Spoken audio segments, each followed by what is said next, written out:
Meus amados irmãos, vamos caminhar a nossa caminhada na carta aos Hebreus. Nós estamos ainda aqui no capítulo 3.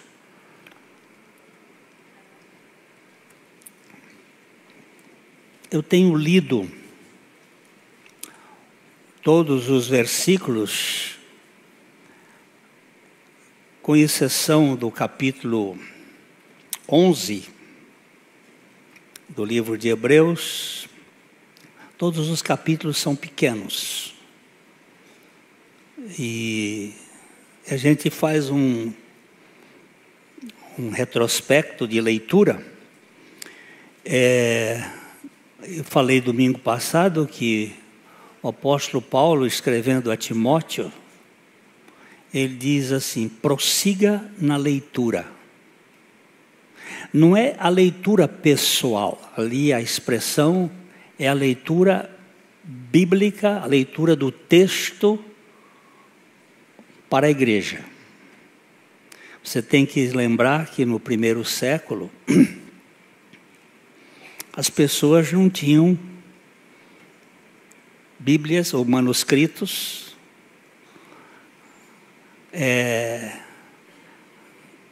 Os pregadores decoravam os manuscritos e eles falavam. Ou muitos que não tinham a capacidade de decorar, eles liam o manuscrito. E no livro de Apocalipse nós temos assim a primeira bem-aventurança. São 7 bem-aventuranças no livro de Apocalipse, e a primeira diz assim: bem-aventurado o que lê, os que ouvem e os que guardam as palavras desta profecia, dessa palavra. Então, ler a Bíblia é muito importante. Ontem nós fizemos aqui a profissão de fé de alguns irmãos. Domingo que vem nós temos batismos pela manhã e à noite, e também no sábado ainda teremos profissão de fé de um outro grupo. São mais de 60. Mas para batismo são 27. E a gente fez a profissão de fé deles aqui. Nós começamos fazendo um paralelo com o Filipe e o eunuco. E Deus disse: vai para o caminho de Jerusalém para Gaza. Gaza, que está tão em voga agora, né? Foi o primeiro evangelismo saindo de Jerusalém. Ele vai para Gaza e encontra um deserto. A estrada estava deserta. E eu nunca vi ninguém mandar evangelizar num deserto. Porque para evangelizar tem que ter pessoas. Mas no script de Deus, ia passar alguém ali, e veio o ministro das finanças da rainha de Candace, que ia na sua carruagem lendo o profeta Isaías, e lendo em voz alta. O que eu quero concitar a você aqui é para fazer este exercício de ler a Bíblia em voz alta. Procure ler a Bíblia em voz alta, porque são 2 sentidos que vão ser captados: o visual e o auditivo. Então é muito bom ler a Bíblia em voz alta. Por isso que eu estou fazendo esse preâmbulo, e agora nós vamos começar. Por isso, santos irmãos que participais da vocação celestial, considerai atentamente o apóstolo e sumo sacerdote da nossa confissão, Jesus, o qual é fiel àquele que o constituiu, como também o era Moisés, em toda a casa de Deus. Jesus, todavia, tem sido considerado digno de tanto maior glória do que Moisés, quanto maior honra do que a casa tem aquele que a estabeleceu. O arquiteto é maior do que a casa. Não fisicamente, mas o arquiteto foi quem deu a forma à casa. Pois toda casa é estabelecida por alguém, mas aquele que a estabeleceu todas as coisas é Deus. E Moisés era fiel em toda a casa de Deus como servo, para testemunho das coisas que haviam de ser anunciadas. Cristo, porém, como filho em sua casa, a qual somos nós, que guardamos firme até ao fim a ousadia e a exultação da esperança.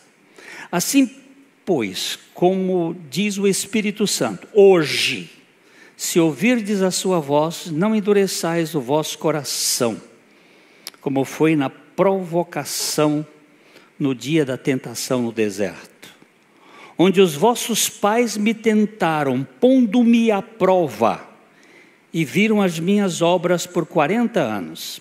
Por isso, me indignei contra essa geração e disse: estes sempre erram no coração.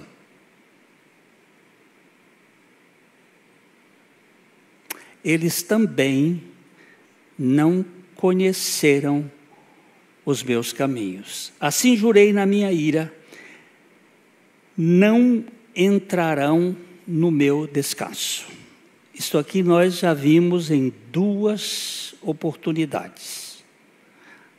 Aqui, Jesus superior a Moisés. Depois, este trecho que começa do verso 7 e que vai até o 19, é uma exortação.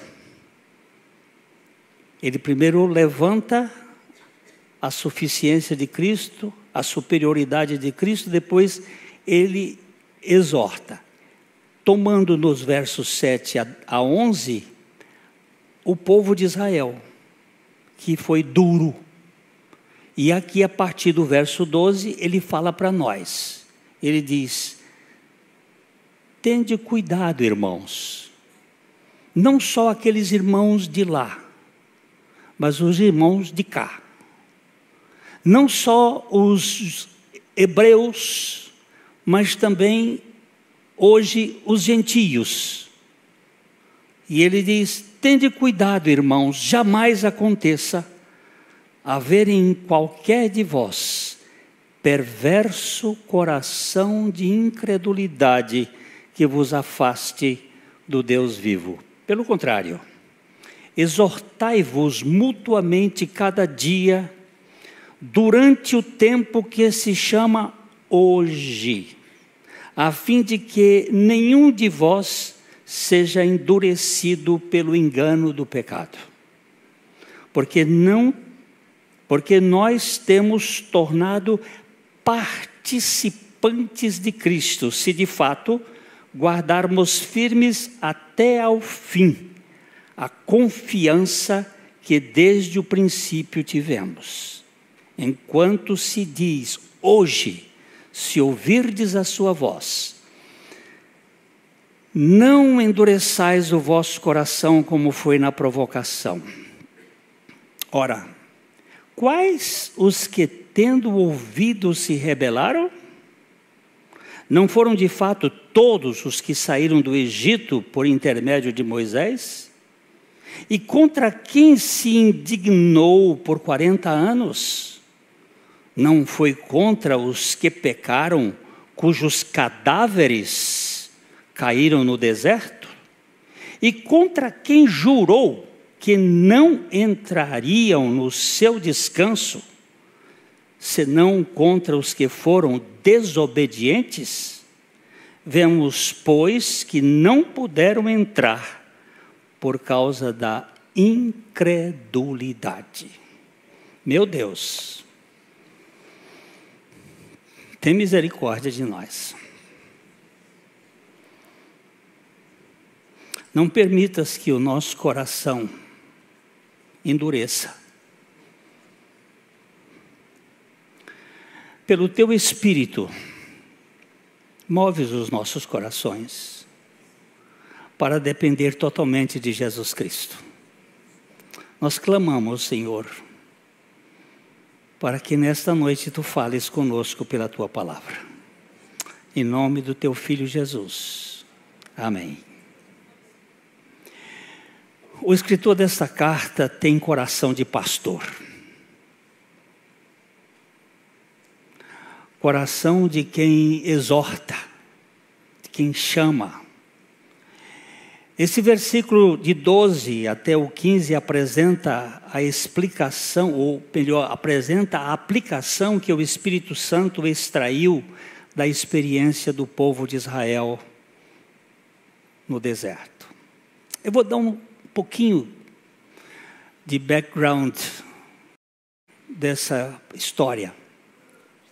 O povo de Israel foi tirado de Ramsés, onde eles moravam. E eles fizeram uma peregrinação até entrar na cidade, na terra prometida. Eles tiveram 42 paradas. Eles saíram, andavam pedaço, parava. Andava outro pedaço, parava. De Ramsés até passar o Mar Vermelho, eles pararam 4 vezes. Até chegar ao Sinai, eles pararam 10 vezes. Você imagina o tanto de gente, 2 milhões no mínimo de pessoas, 603 mil homens de 20 anos para cima. Eles saíram, e aquele povo precisava comer, precisava beber, precisava tomar banho, tinha toda aquela caminhada no deserto. Não tinha hotel, não tinha restaurante. Depois de um certo tempo, Deus fez um restaurante dele lá, tinha manhu todo dia. Manhu é o maná que a gente usa, é o que é isto? O que é isto?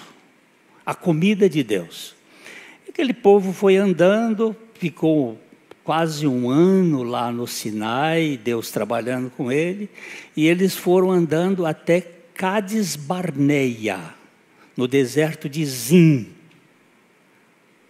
Eles levaram neste tempo todo 32 paradas. Cades Barneia é a 32ª. Então, desde que eles saíram de Ramsés até Cades Barneia, eles andaram em 2 anos. Esta viagem, alguns autores, porque são 340 quilômetros de distância entre a cidade de Ramsés até a entrada. Alguns autores dizem que era uma viagem que você podia fazer, se fosse de homens, em 11 dias. Com mulheres e crianças e velhos, 1 mês. Se eles tivessem jornadas plenas, 340 quilômetros dividido por 30, dá quanto?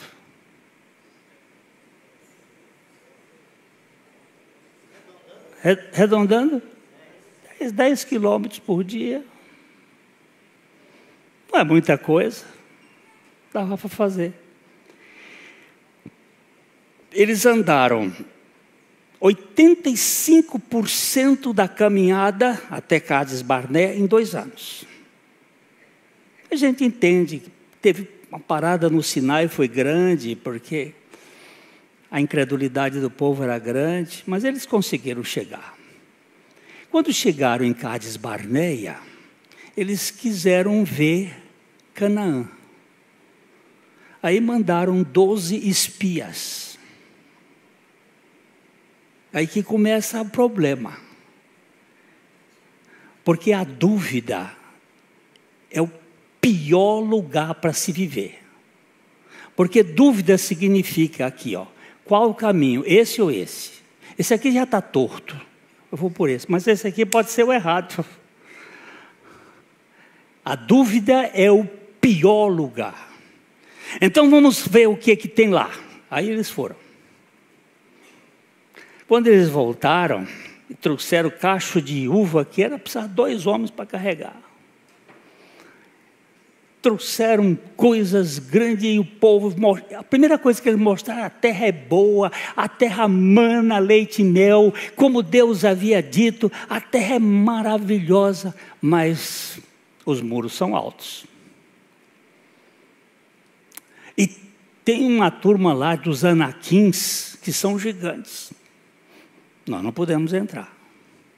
O Caleb resolve tomar uma posição e diz, nós podemos sim, porque Deus é maior do que isso aqui, gente. Mas 10 contra 2, prevaleceu a posição dos 10, e Caleb e Josué ficaram para trás. E o povo passou 38 anos para fazer 15% da viagem. Em 2 anos, eles andaram 85%. É só depois vocês fazerem as contas, 85% de 340 quilômetros, e você vai ver que eles passaram o tempo daí para frente paralíticos. Porque foram dominados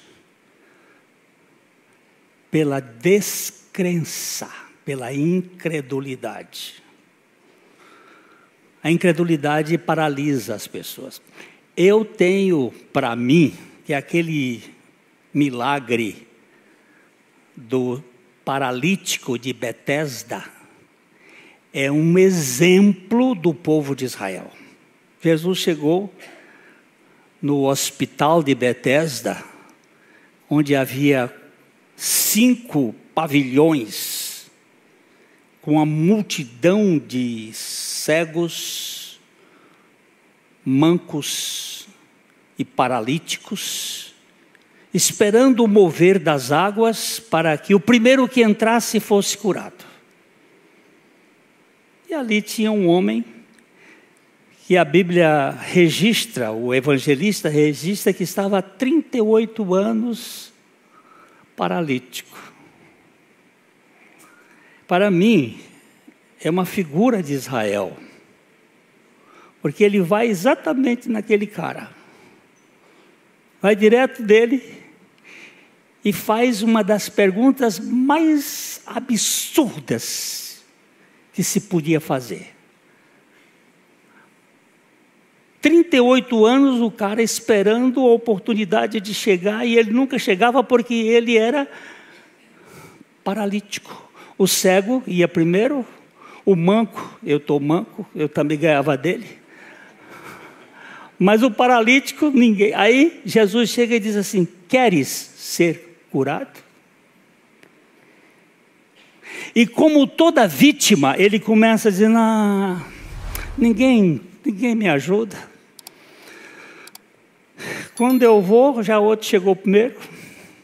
Que as vítimas sempre costumam chamar a atenção para si. Não acontece comigo porque eu nasci num lar assim, porque eu tive um tal problema, porque isso, porque aquilo. Para mim, essa figura do paralítico de Betesda é a figura de Israel, paralítico. E é a figura existencial de muita gente que vive paralítica, chamando atenção. E Jesus, quando diz que quer ser curado, que ele deu aquela resposta, ele disse: levanta, toma o teu leito e anda. E agora? Se Shakespeare disse, como é que é? Como é que Shakespeare disse? Ser ou não ser? Eis a questão. É assim? Para mim é believe or not believe. It's a question. Crer ou não crer? Eis a questão. Para se ser, precisa se crer. E quando se crê, se é. Aqui nós temos exatamente isto. Hoje, se ouvirdes a sua voz, não endureçais o vosso coração. Como o povo lá no deserto. Ele chama aqui, essa expressão do versículo 12, por favor, verso 12. Tende cuidado, irmãos. Irmãos. Ele disse essa mesma palavra no versículo 1. Vamos para o versículo 1 do capítulo 3.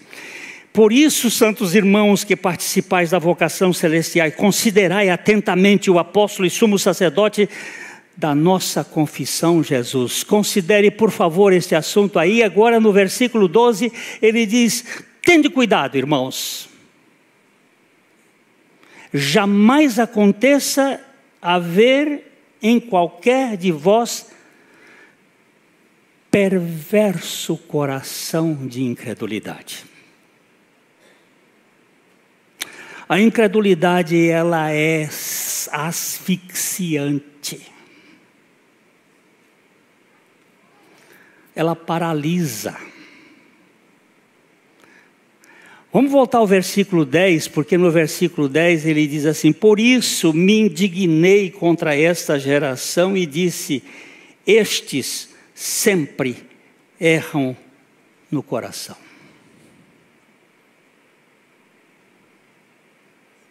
Eles sempre erram no coração. Por quê? Porque é do coração que procedem as fontes da vida.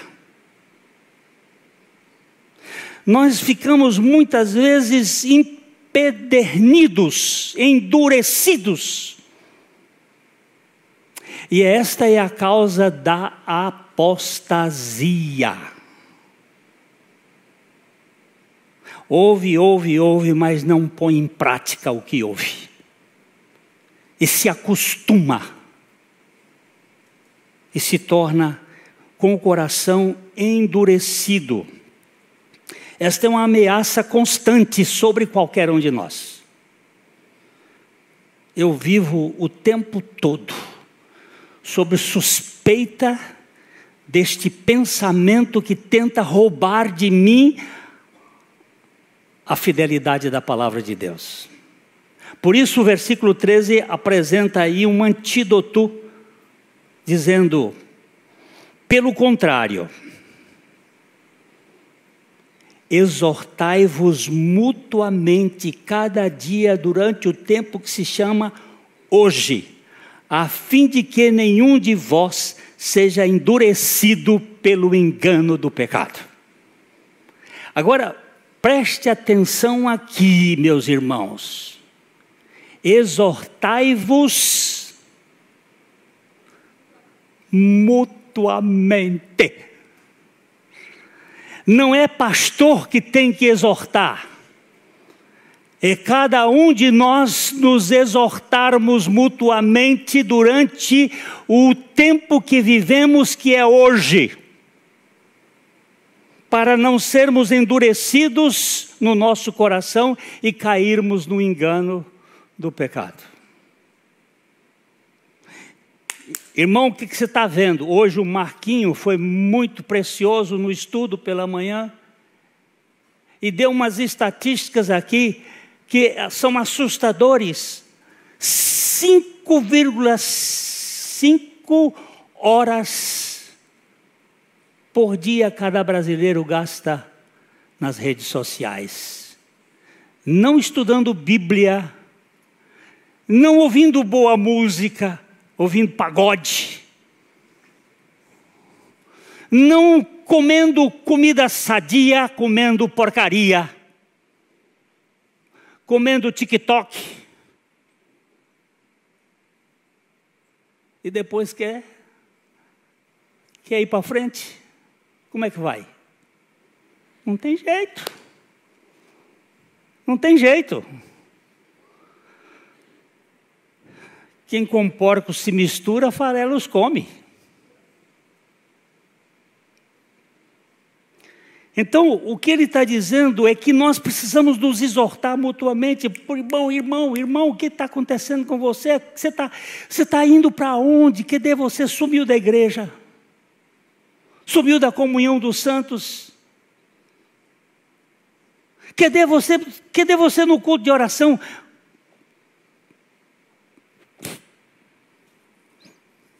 Tozer disse, uma igreja não é medida pelo culto noturno, mas pelo culto de oração. Mas temos muita coisa para a gente fazer. Pois é, temos muita coisa para a gente fazer. Mas essas muitas coisas podem ser um desastre. O povo de Israel no deserto, eles tinham uma cantiga só. Lembrando das cebolas, dos pepinos, dos peixes, e criticando Deus. Essa comida de Deus é nojenta. É pão vil. Nós não aguentamos mais. Queremos carne.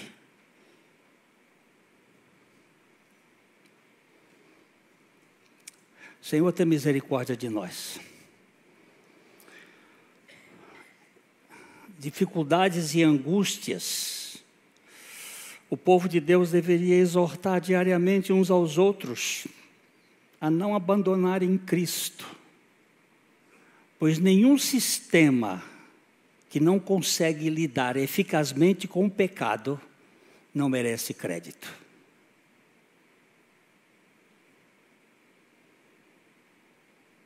Eu preciso que alguém me exorte quando eu cometo os meus desatinos. Como vocês nem sempre veem, quem faz isso muito bem é minha mulher. Mas tem outras pessoas.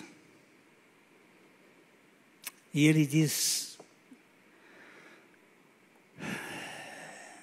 pelo contrário, exortai-vos mutuamente, durante o tempo que se chama hoje, a fim de que não me endureçais. Essa dureza do pecado. Eu vou gastar um tempinho aqui, eu não vou sair desse pedaço nesse domingo, não. Quero gastar um pouquinho aqui. Vamos dar uma olhadinha lá no Jardim do Éden. Vamos para o capítulo 3, 13 de Gênesis. O que foi que fez com que a nossa mãe metesse os pés pelas mãos? 3:13 de Gênesis. Disse o Senhor à mulher, Senhor Deus à mulher, que é isto que fizeste? O que te fez pegar do fruto da árvore do conhecimento do bem e do mal e comer e dar para teu marido? Qual foi a razão? Ela disse, a serpente me enganou e eu comi. O que a serpente fez? A primeira coisa que a serpente faz é nos enganar. E para enganar, a gente faz algo muito parecido. Eu estava lendo a história de um comerciante aqui nos Estados, não sei se foi Minas ou Bahia. Ele tinha uma loja, um comerciante não muito grande, tinha uma loja, eu vendia alguns produtos, e veio uma outra loja, um outro grupo pesado, e construiu do lado uma loja bem boa. E ele começou a perder clientes. E ele fez um trabalho, mandou fazer uma reforma na frente da loja dele, muito bem feita, muito semelhante à outra, muito parecida. E botou assim, mudou o nome da empresa dele e botou como porta principal. E botou um neon lá dentro para iluminar. E os desavisados ia para outra porta principal. Você sabe como é que o diabo faz? Ele põe uma porta principal, que vai dar muito prazer, vai dar muito deleite, vai dar muita coisa, mas ele falou engano do pecado. Porque o pecado, ele tem tempo de validade. A Bíblia diz que Moisés preferiu ser maltratado com o povo no deserto a usufruir os prazeres transitórios do pecado. Tem prazer, tem. Depois tem a crise de Aminon. Qual é a crise de Aminon? Ou a síndrome de Aminon? Aminon era um dos filhos de Davi. Lindíssimo. Aliás, Davi, ele teve filhos maravilhosos. Absalão era o mais bonito. A irmã do Absalão, a Tamar, não havia mulher em Israel tão bonita quanto ela. E o irmão afeiçoou-se dela. E ele disse, não posso, eu preciso possuir minha irmã.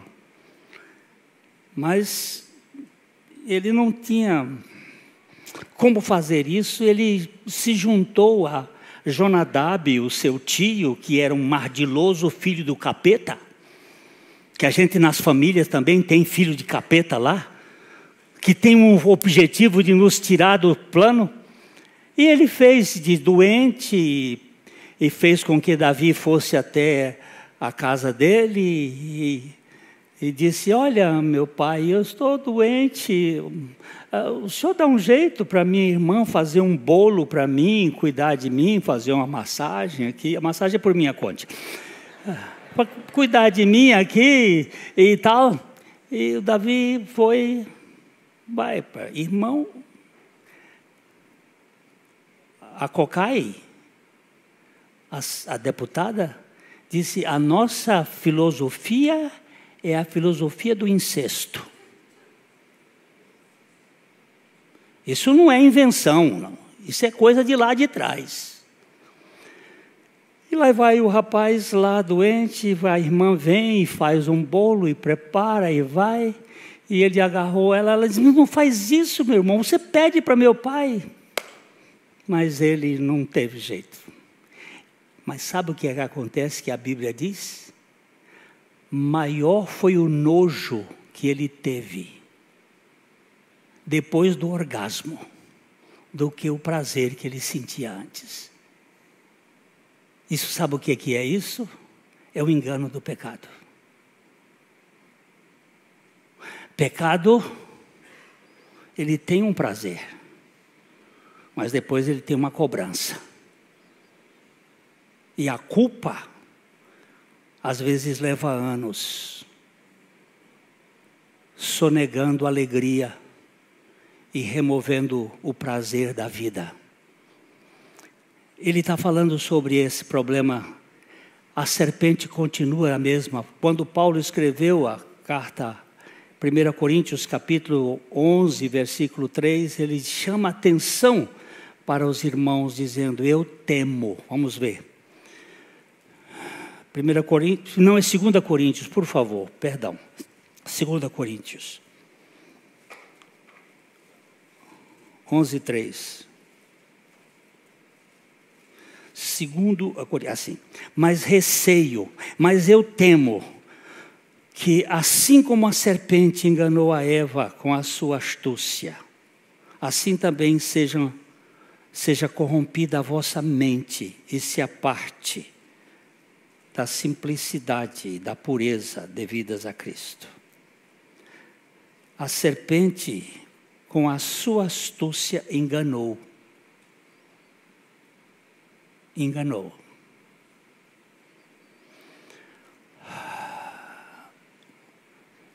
O engano, ele é o fruto da destruição das vidas. 2 Tessalonicenses capítulo 2, versículos 9 e 10, falando do anticristo, aquele que está prestes a aparecer. Ela diz assim, ora, o aparecimento do iníquo. Quem é esse iníquo? O filho da perdição, é o filho da malignidade, é o filho das trevas. O iníquo é segundo a eficácia de Satanás, com todo o poder e sinais e prodígios da mentira, e com todo o engano da injustiça aos que perecem, porque não acolheram o amor da verdade para serem salvos. Ele vai trazendo e vai pegando e pegando.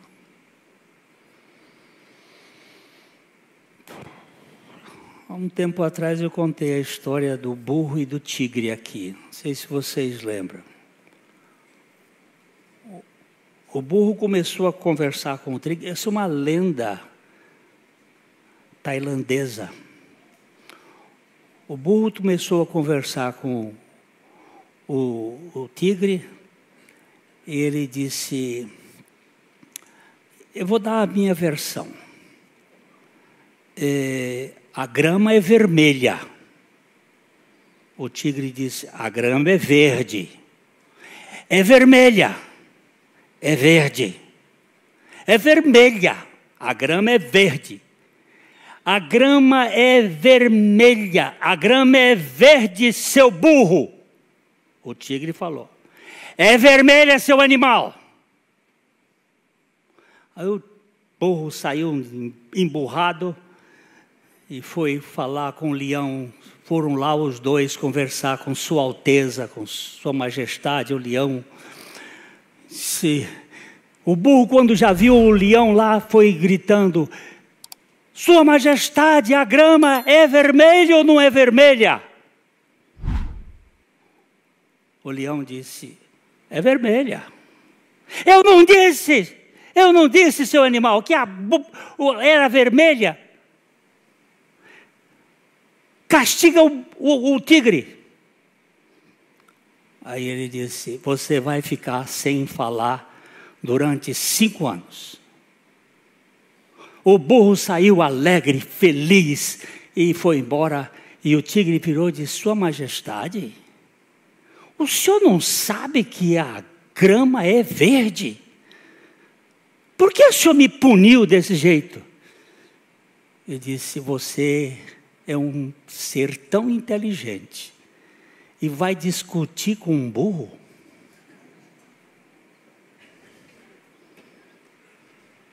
Você merece mesmo ficar em silêncio. Vocês entenderam? E é vermelho, hein?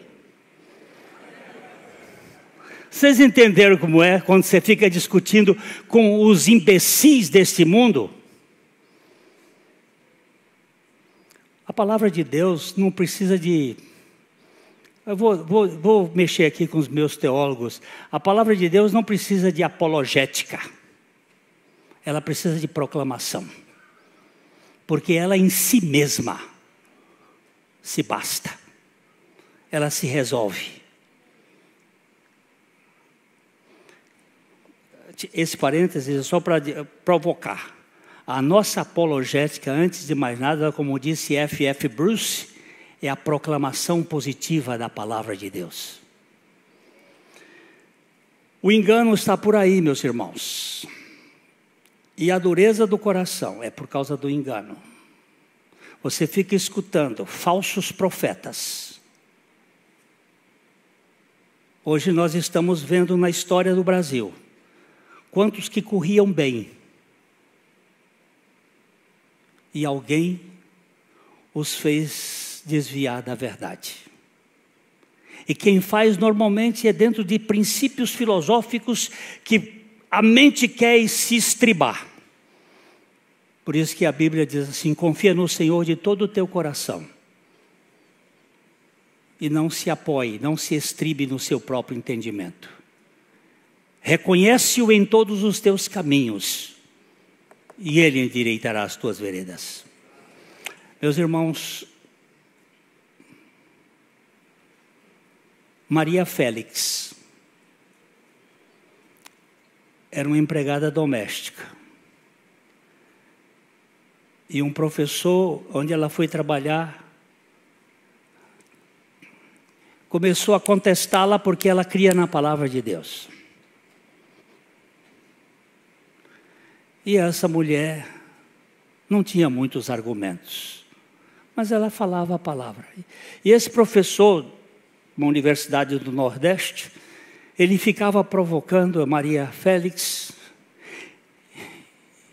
Você não tem argumento? Ela disse: eu creio em Deus e na Bíblia porque creio e pronto.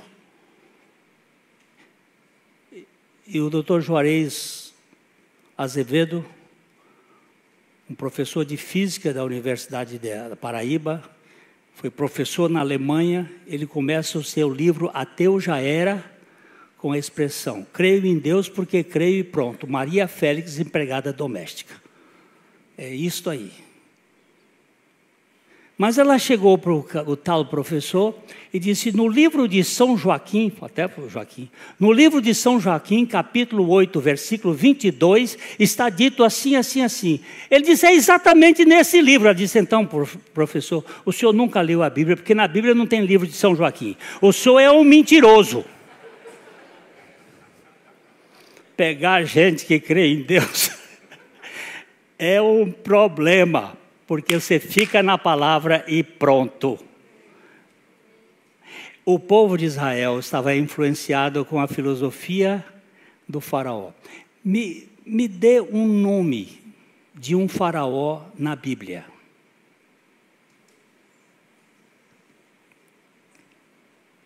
No tempo de Moisés, tem um faraó Neco. Tem um lá no tempo de Josias. Mas me dê um nome de um faraó no tempo de Moisés. Você vai dizer Ramsés. Mas Ramsés era o nome de uma cidade que era em homenagem a ele. Mas um nome de um faraó. Não está na Bíblia. A Bíblia não dá chance para essa gente. Ela dá chance para quem crê. Ela dá chance para Puá. Quem é Puá e Cifrá? Quem é Puá e Cifrá? Hein? As parteiras. No tempo de Moisés, as parteiras receberam... Por que elas receberam esse nome? Porque elas não aceitaram o aborto e não aceitaram a morte das crianças. Mas não tem nenhum faraó importante lá, registrado. Onde é que está seu nome? Ah, meu nome está no livro da vida. Ótimo, no livro da vida ele pode ser riscado. Lá no Apocalipse diz que eu não riscarei o nome no livro da vida daqueles que creem em mim. Mas no livro do Cordeiro não há risco. Não apaga o nome. Porque essa gente vai até o fim. Essa gente vai até o fim. É isso que ele vai dizer no versículo seguinte. Já estou terminando aqui. Versículo 14. Porque nos temos tornado participantes de Cristo, se de fato guardarmos firmes até ao fim a confiança que desde o princípio tivemos. Mais uma vez somos lembrados de que nos tornamos companheiros de Cristo, se mantivermos firmes ou firme a nossa primeira confissão de fé até o fim. Se não houver perseverança, não há cristianismo. Não há novo nascimento. Os apóstatas participam da igreja, mas não são de fato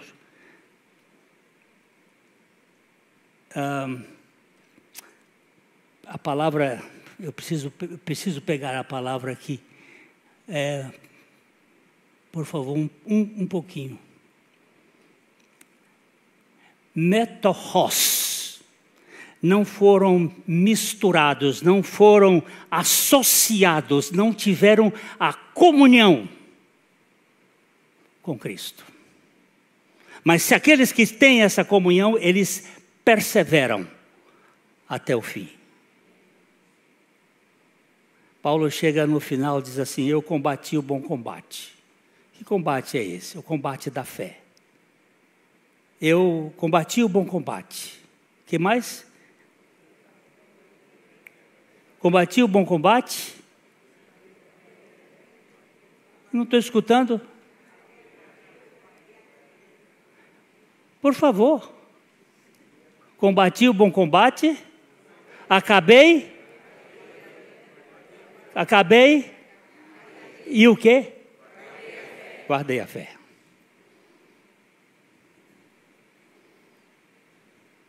E guardei a fé. Nós vamos parar aqui. Se o Senhor permitir, se Ele não voltar essa semana. E se Ele permitir, nós vamos continuar. O problema da incredulidade, ela é muito séria. Eles não puderam entrar por causa da incredulidade. E ele diz assim, cuidado com o coração duro. Senhor, amolece meu coração. Amolece meu coração.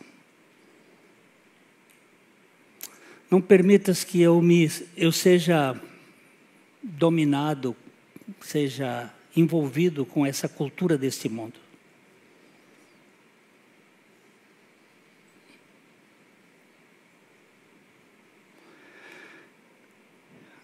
O que você está lendo? O que você está ouvindo? Eu tive um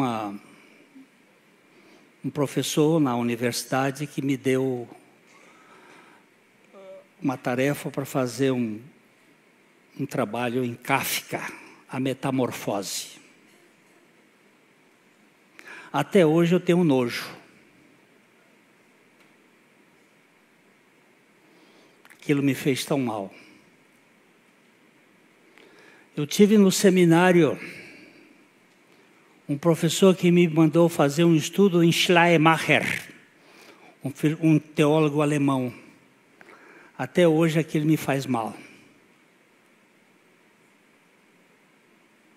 Senhor, me dá discernimento onde comer, onde ler, onde eu ouvir. O que eu preciso? Eu preciso.